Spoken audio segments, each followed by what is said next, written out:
Тэгэхээр яг Монгол улсын эдийн засгийн нөхцөл байдлыг харахаар 1960-аас 1985 он буюу социализм үед эдийн засгийн бүтэц маш хүчтэй сайжирсан байдаг.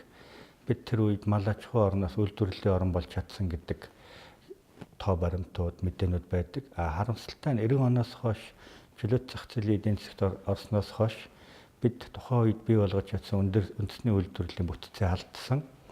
Тэгээд 90-ад оноос 95 оноос хойш Монгол улсын эдийн засгийн бүтэц алдагдсаар байгаад өнөөдөр бид нар зөвхөн уулуурхай хөдөө аж ахуй орн гэсэн статус руугаа бараг буцаад очихтой хүрсэн.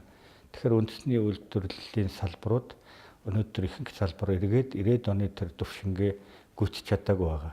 Ялангуяа малын гаралтай бүтээгдэхүүн, хөдөө аж ахуйн бүтээгдэхүүн, боловсруулах үйлдвэрлэлийн салбар дээр бол бид 90-ад оныхоо түвшинд хүрэх яагаачгүй тийм үзүүлэлтүүд бол олон салбарт харагдаж байгаа. Үндэсний үйлдвэрлэлийг дэмжих асуудал бол Монголын хувьд асар чухал.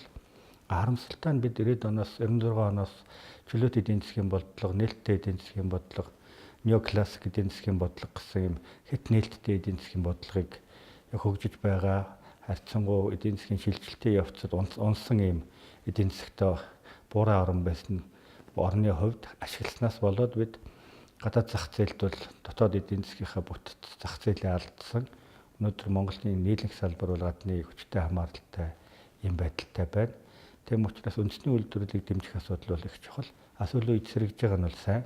Жишээ нь цагаан сарын үеэр үндэсний үйлдвэрлэлээ дэмжиж, үндэсний бүтээгдэхүүнээ биелүүлэе, үндэсний бүтээгдэхүүний хэрэглэе гэсэн хандлага бол байна.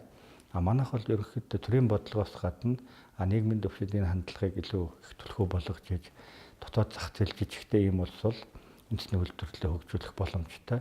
Энэ дээр нь бид нар бол төрийн бодлогоор дэмжих шаардлагатай байгаа. Тэгэхээр бид бол энэ хэд чөлөөт эдийн засгийн бодлого гэдэг зүйлээ тодорхой салбаруудын хувьд бол эргээ харах нь зүйтэй юм болов уу гэсэн бодол бол байдаг.